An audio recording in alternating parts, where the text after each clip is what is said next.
En cuanto al caso a analizar, tenemos que en el municipio de Villanueva, ubicado en Casanares, se realiza una explotación del suelo asociada principalmente al cultivo de palma aceitera, que ha venido en aumento, llegando a tener una región aproximada de 24.494 hectáreas sembradas. Los suelos cuentan con un agotamiento de nutrientes debido a que se maneja la técnica del monocultivo. Su cultivo es único y sin rotación. En consecuencia, hay agotamiento de nutrientes, principalmente de fósforo y nitrógeno, que son incorporados por medio de agroquímicos en forma de sales, como los fosfatos y los nitratos. Una vez el cultivo crece y está en su etapa final de desarrollo productivo y fenológico, el suelo en donde es cultivado recibe un impacto negativo, dificultando la viabilidad de nuestros cultivos y agotando así la cobertura vegetal. Hay una implicación sobre los grupos funcionales que se relacionan con el fósforo y el nitrógeno. Los grupos funcionales son aquellos microorganismos que van a interactuar en el suelo para que los ciclos se puedan mantener. Entonces, como primer ejemplo de grupo funcional tenemos los fijadores de nitrógeno. Tenemos microorganismos de dos tipos, aquellos que son de vida libre, como las cianobacterias, Azotobacter y Clostridium, y como ejemplo de una relación de simbiosis tenemos el Rhizobium con las plantas leguminosas. Entonces el nitrógeno va a entrar en forma atmosférica y estos microorganismos van a transformarlo en amoníaco a través del complejo nitrogenasa, que es hierro molibdeno proteína y hierro proteína. Entonces, los microorganismos de este grupo funcional pueden fijar el nitrógeno solo si pueden usar el complejo nitrogenasa. Hay que tener en cuenta que a pesar de que hay una gran variedad de microorganismos fijadores de nitrógeno, en este caso nos habla que el suelo no tiene suficientes elementos nutricionales, como por ejemplo el hierro, que es bastante importante en el ciclo del nitrógeno. Entonces, si no tiene los suficientes elementos nutricionales, va a ser un problema para el ciclo del nitrógeno y podría desfavorecer todo esto. Otro grupo funcional son los solubilizadores de fosfato. Entre ellos tenemos los géneros Pseudomonas, Bacillus, Rhizobium, Aerobacter, entre otros más.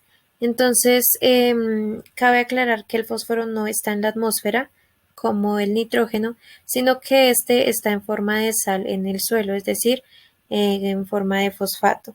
Y las plantas lo absorben, allí los microorganismos pues van a solubilizar compuestos de fosfatos inorgánicos como el fosfato tricálcico, el fosfato dicálcico, y luego de eso van a producir ácidos, entre estos está el ácido oxálico, y estos ácidos tienen la capacidad de romper la unión entre el fósforo con cationes como el calcio, el magnesio y el hierro. Así pues lo solubilizan para que pueda ser utilizado. ¿Qué otros grupos funcionales o ciclos pueden estar afectados? Se dice que los monocultivos generan una importante pérdida del suelo y van a reducir la productividad debido a la pérdida de nutrientes, como habíamos dicho anteriormente, y también del carbono. ¿Por qué son importantes los grupos funcionales y los ciclos biogeoquímicos en el equilibrio de la Tierra? Entonces, tenemos que los ciclos biogeoquímicos mueven elementos a través de la biosfera, la litosfera, la atmósfera y la hidrosfera. Mediante estos ciclos y otros procesos biológicos, los elementos que sirven como bloques de construcción de la vida de la Tierra se incorporan en los microorganismos, en las plantas y en los animales, y así pueden tener diversas formas y transformaciones a distintas velocidades, en las cuales encontramos la transformación de forma orgánica a inorgánica y viceversa. El suelo es considerado un espacio heterogéneo definido por sus propiedades físicas, químicas y biológicas, que bajo condiciones naturales tienden a desarrollar un equilibrio dinámico entre sus diferentes atributos, lo que genera las condiciones adecuadas para una diversidad de organismos transformadores y descomponedores de sustratos. En general se considera que la microbiota del suelo, conformada principalmente por bacterias y hongos, juegan un papel importante en la disposición y adecuación del suelo para su crecimiento. Dentro de estas características ideales se puede destacar la fertilidad, el reciclaje de nutrientes, la evolución, la estructura y la conservación del mismo. Es bien sabido que las palmas necesitan nutrientes en la cantidad suficiente y en el equilibrio adecuado para su crecimiento y desarrollo normal. Las diferentes formas de estos elementos en sus ciclos biogeoquímicos están naturalmente en equilibrio y proporcionan a los seres humanos y a todas las demás formas de vida un suministro sostenible de los recursos necesarios para la vida.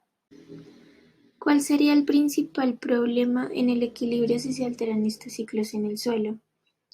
El monocultivo altera el equilibrio natural de los suelos, ya que demasiadas unidades de la misma planta en una misma zona de campo agotarán aquellos nutrientes que ésta necesita. Lo que hace es que se disminuye gran variedad de las bacterias y microorganismos necesarios para mantener la fertilidad del suelo. De ahí que podamos hablar de agotamiento del suelo por monocultivo. La producción de una sola especie vegetal tiene un efecto negativo en la estructura del suelo, pues significa que solo habrá un tipo de raíz disponible para atrapar la humedad y evitar la erosión del suelo, trabajo que normalmente requiere de múltiples tipos de raíces. El suelo Villanueva-Casanare consiste en un sistema de acciones encaminadas hacia el crecimiento económico sin tener en cuenta el uso potencial del suelo y la pérdida de especies vegetales que se vienen dando por las actividades de desarrollo sostenible en un desequilibrio ecológico, social y económico.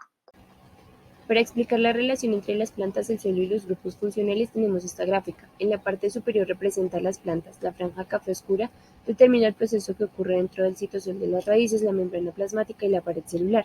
Podemos observar en esta franja café cómo la planta realiza el intercambio de nutrientes.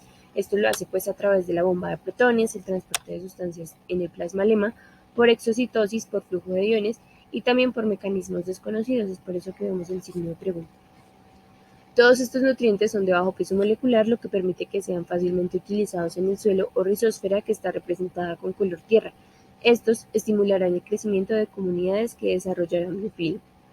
En el plasmalema ocurre una exudación de ácidos orgánicos, ya que en la tierra se encuentran grandes cantidades de fósforo que no son asimilables por las plantas. Entonces, con este proceso se facilita su solubilización y se puede observar como partículas de tierra. También los metabolitos de bajo peso molecular llevan a cabo un proceso de apasas, es decir, usarán el fósforo ya fijado en el suelo. Además, estos metabolitos generan antifúngicos y antibacteriales que ayudan a degradar todos los microorganismos. Tanto las partículas de la tierra, las raíces de otras plantas, los hongos, las bacterias y en general el biofilm entran en un proceso llamado detoxificación. Este consiste en una serie de reacciones químicas mediante las cuales las toxinas se transforman en sustancias menos tóxicas e hidrosolubles que serán eliminadas con mayor facilidad y posteriormente reabsorbidas por la planta. Es por esto que se genera un equilibrio y, por así decirlo, un ciclo entre las plantas, el suelo y los grupos funcionales.